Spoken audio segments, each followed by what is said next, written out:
Halo sahabat semua, kita berjumpa kembali di pemrograman C++ versi Android atau biasa disebut dengan CPP Droid. Nah, di dalam video pembelajaran kali ini kita masih membahas tentang satu bagian di dalam C++ yang namanya adalah konsep perulangan di dalam perulangan atau perulangan bersarang ya teman-teman ya. Nah, untuk kali ini yang dibahas atau yang akan menjadi pembahasan kita masih sama dalam konsep perulangan, namun dalam hal ini kita akan membahas konsep perulangan dalam perulangan yang hasil outputnya akan membentuk atau menampilkan setiap nilai yang berbeda ya. Jadi bagaimana konsepnya dan lain sebagainya, silakan boleh diikuti terus video pembelajaran kali ini. Dan ini memang sangat cocok bagi teman-teman semua yang masuk ke dalam jenjang perkuliahan pendidikan awal di C++ untuk memperdalam tentang perulangan. Boleh dicoba ini ya teman-teman. Oke, lanjut aja. Langsung kita masuk ke pembagian atau pembuatan struktur programnya. Seperti biasa, kita sudah sediakan dua variabel, yaitu variabel I dan variabel J. Sebagai variabel penampung nilainya ya teman-teman ya maksudnya. Nah, kita sudah buat juga di sini ada struktur for. Kita lagi-lagi memakai for.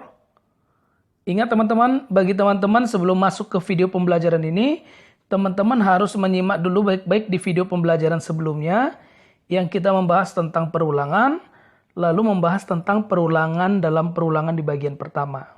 Oke. Nah, langsung saja kita mulai dari I, kita akan kita melakukan perulangan mulai dari 1 sampai 5, lalu I-nya plus. Nah, yang berikutnya kembali kita akan lanjut. Untuk nilai I yang akan kita ulang 1 sampai 5, apa yang akan dilakukan jika jika kondisinya masih terpenuhi atau masih bernilai true, masih benar dia. Maka di sini kita akan lakukan di mana statementnya akan melakukan perulangan kembali. Oke, statementnya akan tetap melakukan perulangan kembali. Perulangan apa yang mau dilakukan, kita akan bahas.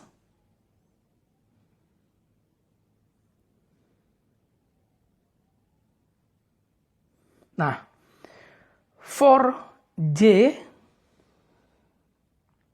sama dengan 1, J lebih kecil sama dengan I. J plus. Oke. Nah, di sini ada sedikit perbedaan dari pembelajaran kita sebelumnya, teman-teman. Oke, ada perbedaan dari pembelajaran kita sebelumnya, di mana video pembelajaran ini dia berbeda ya, di mana nilainya, kita bahas tentang nilai kali ini. Nilai akhir dari J atau batas nilai akhir dari J itu adalah I. Oke, nah bagaimana analisanya kita akan mulai. Tapi sebelum itu kita coba dulu teman-teman untuk menampilkannya. Cout. Kali ini yang kita tampilkan langsung J. Apa yang terjadi kita akan coba cek.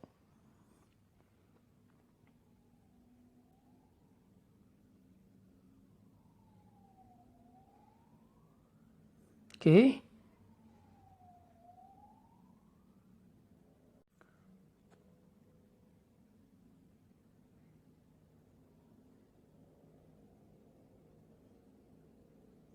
Nah, kita akan mulai teman-teman untuk melakukan analisa atau pembedahan algoritma programnya ya. Oke, yang pertama di sini katanya untuk I dimulai dari 1 sampai 5. Nah, nilai pertama I adalah 1. Lalu yang berikutnya 1. 1 lebih kecil daripada 5. Yes or no? True or false? True, yes ya. Jika yes berarti apa yang terjadi? Dijalankan nih.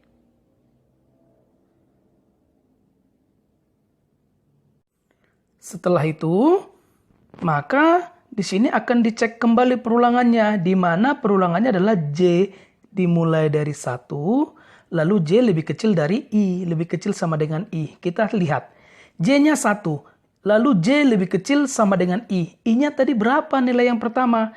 I masih dalam nilai 1. Berarti 1 lebih kecil sama dengan 1. Oke, 1 lebih kecil sama dengan 1. Yes or no? Jawabannya adalah yes. Benar Mas Ian, kondisinya masih terpenuhi. Nah, karena kondisi masih terpenuhi, tampilkan J. Sehingga dari tampilan ini ditampilkanlah angka 1. Lalu setelah ditampilkan angka 1, kemana dia naik? Dia akan naik ke sini teman-teman. Dia belum naik ke dalam perulangan I, tapi masih J dulu. Maka setelah tampil J++, J sama dengan J tambah 1 atau 1 tambah 1 berarti 2. Maka setelah dapat nilainya J sekarang 2, ditanya kembali 2 lebih kecil sama dengan 1. Yes or no? No. Salah. Berarti programnya selesai. Berarti tampil hanya angka 1 ya. Lalu baris baru. Setelah itu naik kembali ke atas. Kenapa dia naik ke dalam I++ setelah itu? Teman-teman boleh lihat di video pembelajaran sebelumnya. Kita ada membahas tentang cara bekerja perulangan dalam perulangan ya teman-teman ya. Jadi teman-teman boleh cek di situ ya. Oke, I++ dia akan naik kembali ke sini. Sekarang I-nya berapa? Tadi I-nya 1, berarti sekarang I-nya 2. Nah, 2 lebih kecil sama dengan 5. 2 lebih kecil sama dengan 5. True or false? Jawabannya adalah true. Masih benar ya, karena 2 lebih kecil sama dengan 5. Oke, karena masih true, dijalankan kembali di sini. Namun kali ini, J sama dengan 1, J lebih kecil sama dengan I. Berarti I-nya sekarang 2. Berarti J lebih kecil sama dengan 2. Yes or no? Yes, tampilkan J. Berapa yang tampil? 1. Lalu naik kembali ke atas, J++, J-nya 2. Maka 2 lebih kecil sama dengan 2. 2 lebih kecil sama dengan 2. Yes or no? Masih yes. Tampilkan 2. Ini dia ya, tampilkan 2. Naik kembali ke atas, J-nya sekarang 3. J++ ya. 3 lebih kecil sama dengan 5. Maaf, 3 lebih kecil sama dengan 2. Masih 2 nilainya. No, udah salah ya. Berarti enter. Berarti dari perulangan bagian yang kedua ini yang ditampilkan adalah 1 dan 2. Yang tadi 1 sebelumnya ya. Sekarang 1 dan 2. Seperti itulah jalannya. Sekali lagi dia akan naik lagi sini. I++. Lalu I++ kembali. Berarti I-nya sekarang 3.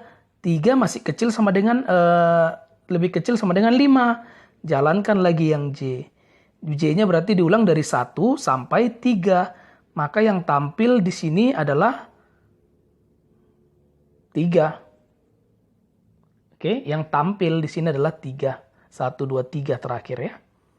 Nah, sehingga kalau di sini I-nya 5, yang tampil adalah 1, 1, 2, 1, 2, 3, dan seterusnya sampai 1, 2, 3, 4, 5. Oke, kita akan lihat ini dia hasilnya teman-teman. 1, 1, 2, 1, 2, 3, 1, 2, 3, 4, 5.